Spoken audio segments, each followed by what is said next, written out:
It's dark, damp, decreed. The shot, it's dirty, decayed. This film is shot differently to the previous, almost reminiscent of the ominous look from The Amazing Spider-Man 1. Spider-Man jumps from an apartment window above and swings violently across the face of the camera into the heart of New York. We are reintroduced to our main character as he swings through the city. The music will pick up, but not triumphantly. Something is wrong, and as the audience, we can feel it. This isn't the light-hearted Spider-Man we know from The Amazing Spider-Man 2. Something is different. Spider-Man lands as a robbery commences. Spider-Man engages in battle and he flips and kicks, webbing up the criminals. However, his punches are violent. Spider-Man doesn't hold back, and the robbers are beaten down in a non-Spider-Man fashion. Spider-Man barely quips. It's barely him. As we zoom into his face, the screen cuts to black. No title, as this Spider-Man isn't amazing anymore. 2 weeks later and we get a text on the screen reminding us that this film takes place after the events of Spider-Man No Way Home. We cut to a scene with Peter Parker and Aunt May, reintroducing us to these two characters. Peter lets himself through the front door, following the back of Peter before revealing the face of Peter Parker to the audience once again. Aunt May asks how he's been, and Peter says fine. Aunt May says that his washing is on the side and Peter says thanks. May says that as much as she likes doing the washing for Peter, he's got to learn to take responsibility sometimes, saying that he lives by himself now in his own apartment. He should know how to do his own washing. And Peter says that he's just not got enough money to afford a washing machine and it's a long trip down to the local washing machine place. Aunt May sighs and says that Jonah Jameson doesn't pay him enough for the amount of work he does, exclaiming that Peter is always out doing jobs for Jameson. She goes on to talk about how he didn't even take her calls for days, referencing back to the events of No Way Home when Peter travelled the multiverse for a day or so. Peter covers it up by explaining that he was just away across town and his phone died. May says to let her know next time she gets worried about him. Peter says fine. May also goes on to ask about him going to college sooner or later to do something other than taking photos for J. Jonah Jameson. Peter says that he wouldn't have time, and then Peter gets a report on his phone that another robbery is going on downtown. Peter says that he's got to go and May says to call her. Peter says that he will and then he leaves. This scene is here showing how Peter has no time for Peter Parker stuff, just as referenced in No Way Home, and how he's always out doing Spider-Man stuff. His life completely controlled by the aspect of Spider-Man, shutting away Peter Parker for the time being. Peter swings down towards the robbery and takes them out.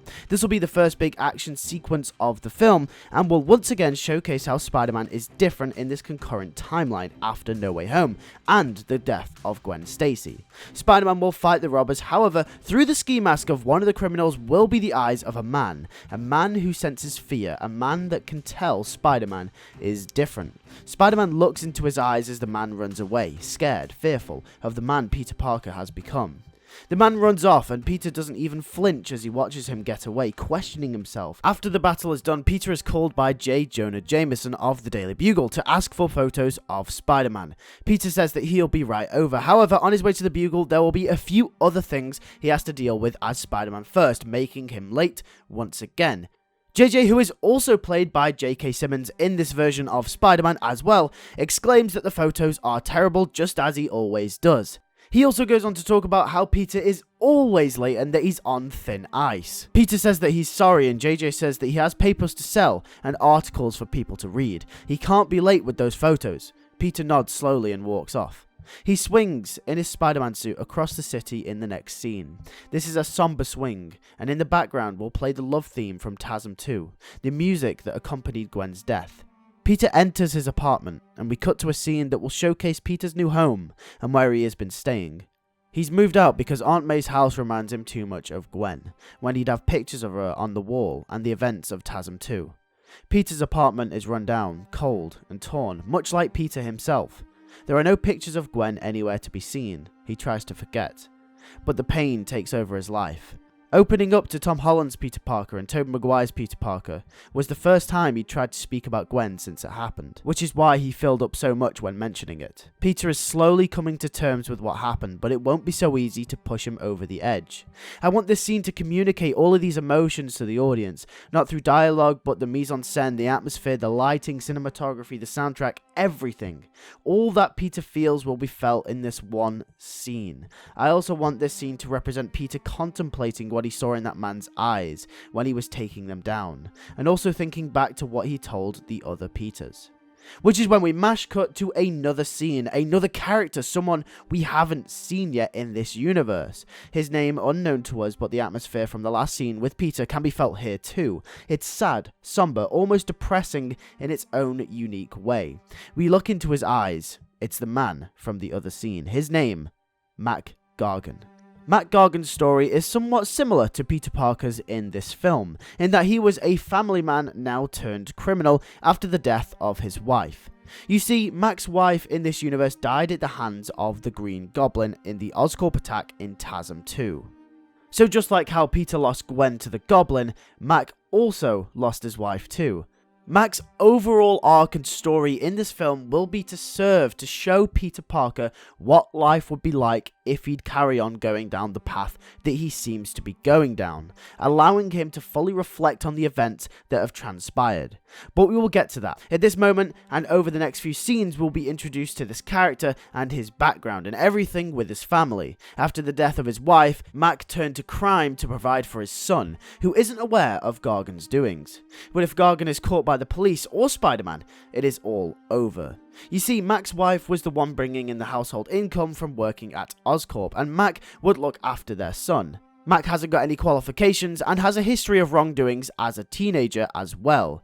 He was brought back on the rails once he got married, but since his wife's death he's been going off the rails and back down that dark path. And also the hardship of living, not having any qualifications to get a job, he'd had to turn to crime to provide for his boy. Thus, once again, like I did say, sending him down this dark path and letting out his anger and frustration on the crimes that he commits. A few scenes go by whilst introducing us to this part of the story, and then we return over to Peter Parker. This is where our main character's paths cross once again. Mac is out on another heist with a crew, and Spider-Man is out on patrol. JJ calls Peter mid-patrol and says that he needs photos for a new article that needs publishing. It's got a strict deadline and he can't be late. Peter says that he'll come over. But before you know it, in classic Spider-Man fashion, Peter is alerted towards the crime that is going down. Spider-Man swings down to it and takes the criminals out. Once again, mid-battle, realizes who the man is. It's the man under the mask that saw something in him, something dark and dreaded.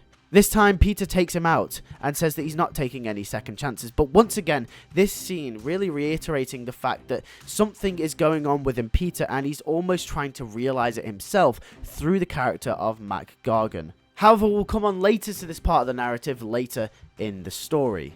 Mac Gargan ends up going to jail and his son is taken into the child support system. Mac swears against Spider-Man, saying that he's ripped him away from his son. He's going to kill him for what he has done to the last family he had. This gets to Peter. He starts thinking back to Gwen once again. He knows what it's like to have someone you loved ripped away from him. This now brings us to the end of the first act of The Amazing Spider-Man 3. Yes, this part was rather slow and dull. However, I want to introduce the tone of the movie and something that I'd very much like to see for this film. This part will most likely be the shortest and the least action-packed, setting up the rest of the part. We will go on to introduce some other characters soon that are very important with the overall story and eventually Peter's interaction and battle with the Scorpion. With that being said, thank you all for watching. If you did enjoy, make sure to hit the like button and make sure to subscribe. And make sure to hit the notification bell next to the subscribe button so you don't miss the next video as soon as it goes out on the channel. And also, so you cannot miss any type of Spider-Man content I post in the future, including all fanfictions, gaming, and news, and anything that I tend to post. But with that being said, thank you all for watching and I'll see you all in the next video. Take care and peace.